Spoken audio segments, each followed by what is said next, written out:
Hey, Scott from Aristocob.com here. And Seth from SqueakyStools.com. Together, the three of us, we are Mark Woodman's Breakfast Club, and welcome back once again to Tobacco Advent 2019 Day 5. Welcome, boy. Our bucket is smoking as well. Is it? Yeah, it is. That is leftover from a while ago, so That's crazy.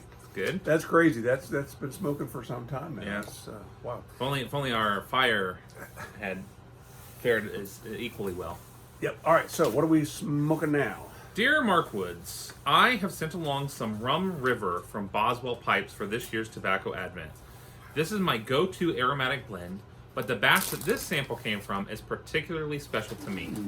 It is from a large cellar jar that I put away when I married my wife.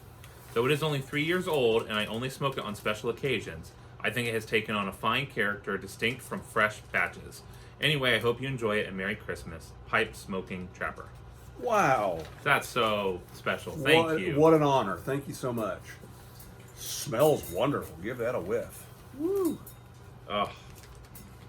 Wow. All right, and we did get some lighter fluid for the Zippo.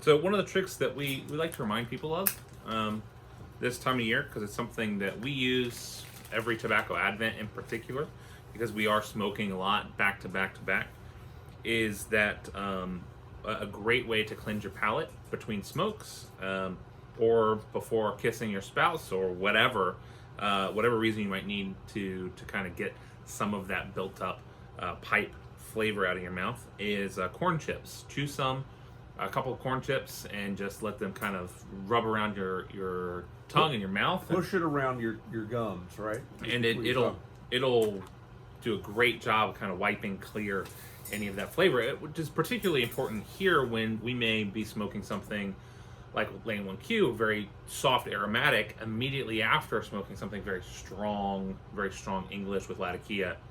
So. This is good. Wow.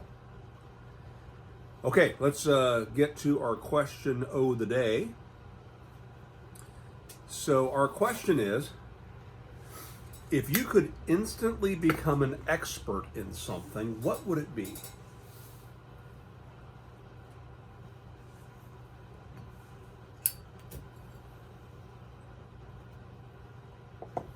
You overfilled that. Mm-hmm. The lid was on fire. Yep. Now the wheel's on fire. Yeah, well, you can put it out. I know, but that's fascinating to watch. I would like you to instantly become an expert in refilling Zippos. That's the one you get to have. You know, we don't get to choose it for each other. Given recent events and attention, right now, it would be 3D printers, and the everything either 3D printers or if I could expand the category to include like CAD with 3D printers, because that's something that has getting these ornaments up and running is something that I'm very interested in, but it has been a very steep learning curve even getting to this point. And it would be nice to just snap the fingers and not have all of these struggles and challenges I've been dealing with. Does that serve you then for the long term, if you think about for the rest of your life? Is that a marketable skill, or? I wasn't thinking about marketable skills. I know you're thinking now, but yeah, maybe, I don't know. I mean, I think what it does is that's not going away anytime soon. 3D printing, I don't suspect. And having that, even if for personal use, is good. I would not want to do that professionally. That's not something that I'm interested enough to want to do, to be a third-party expert or an outside expert brought in on. I would want that for my own, I guess, hobbification of it, because I enjoy what I do. I mean, if I wanted to do that, then I would do something in communication or something more in line with my current wheelhouse. But one thing I've learned about becoming an expert in something is you become pigeonholed to that thing. Yeah. And I enjoy being a bit more of a generalist than a specialist.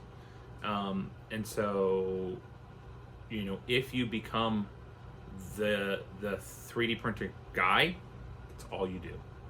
And escaping from that's very difficult. So I don't think I would want that. You? This is going to sound like I'm cheating, but I really, really, really, truly mean this. I would like to become an expert learner. If it meant that I could learn languages, if it meant that I could learn, CAD, things like that, because I think that would serve you well in everything and through the rest of your life. So, we all have just ask for more wishes. So try again. Gotta pick one.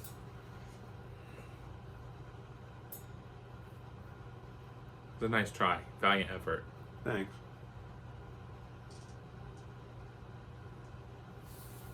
I mean, the problem is you immediately look to the things that are currently challenging. Yep.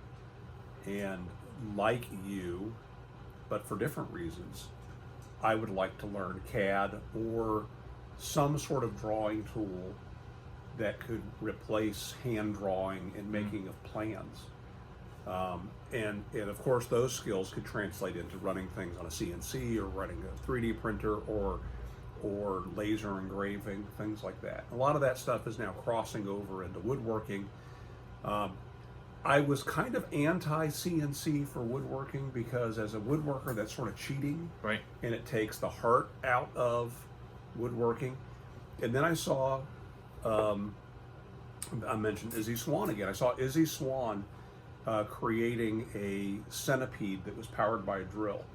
And I visited his shop while he was in the middle of doing this, and how on a dime he was able to change a design and start producing parts. And that CNC machine in the corner was just pumping out parts that if it were me on a bandsaw or me with a router table with a template router making a template and all that, the things that I would do to replicate what he did.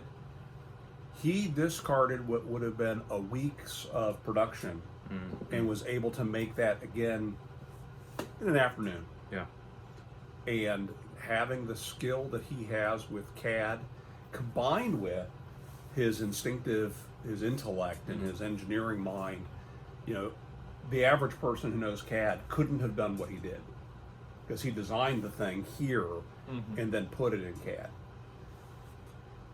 Yeah, he's not just designing the parts, but he's designing the elements that need to work together.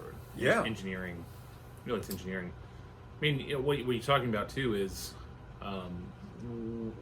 what is the end goal, right? And I think the end goal for each of those two scenarios is different, right? So if what you're looking for is something that is going to last and going to be built with a certain level of quality and have some level of professionalism or whatever in it, hand done is definitely the way to go. If what you're doing is if you're trying to just accomplish something with a quickness, Well, what I want to do with CAD is I want to be able to do drawings to share with people.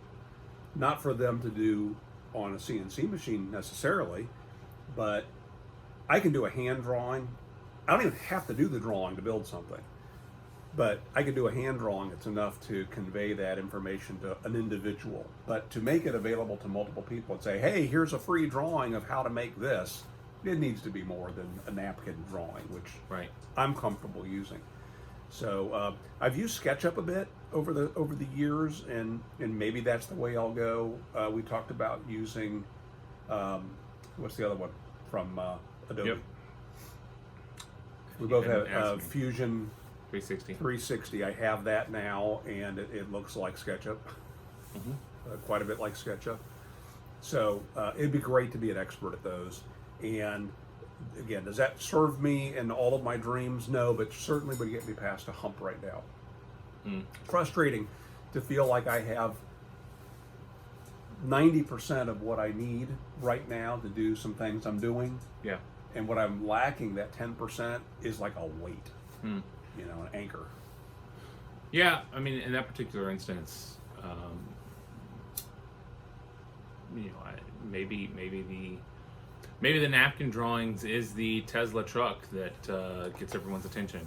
Maybe it's the unique thing about what you're offering. Maybe the napkin drawing sent via email to Pakistan through Fiverr to the real expert, right? They would take care of that with a quickness, for sure. I know. All right, I packed this a little bit too tight. I can tell the draw's really tight on the bottom. Oh yeah, I hear you whistling over there. But man, am I enjoying this. This is good. Me too. I packed it a little loose, so it was burning hot on the start. I got it now that it's mostly gone. Got it down to where it's real nice. These cobs have a smaller yes than what we normally would be smoking, and so I'm still in that transitional phase of getting used to that. I think there's they're something ornaments, man. What do you want? Well, I think there's something about the size of it, the size of the overall pipe, that is still throwing me off, right? Because it doesn't look like a nose warmer. It doesn't look like a small pipe with this configuration. Yeah. And so, I keep being surprised as I'm going to pack it with that. So, yeah, this is great. If you smoke one of these dedicated for a while, the chamber would enlarge a bit and it would become closer to the standard size I think most of us are used to smoking. Mine has. Yours was brand new, wasn't it? Yeah. Yeah, so you can see comparatively, mine is from last year. And yeah, you're starting to get a little bit of burn in. Yeah. All right, so there you go. Love to know your answer to the question, and either comment below or put a link to your video response. We'd love to see it. And let's see, we will continue on tomorrow with Tobacco Advent. Day 6. Day 6. All right, make it a great day. See ya.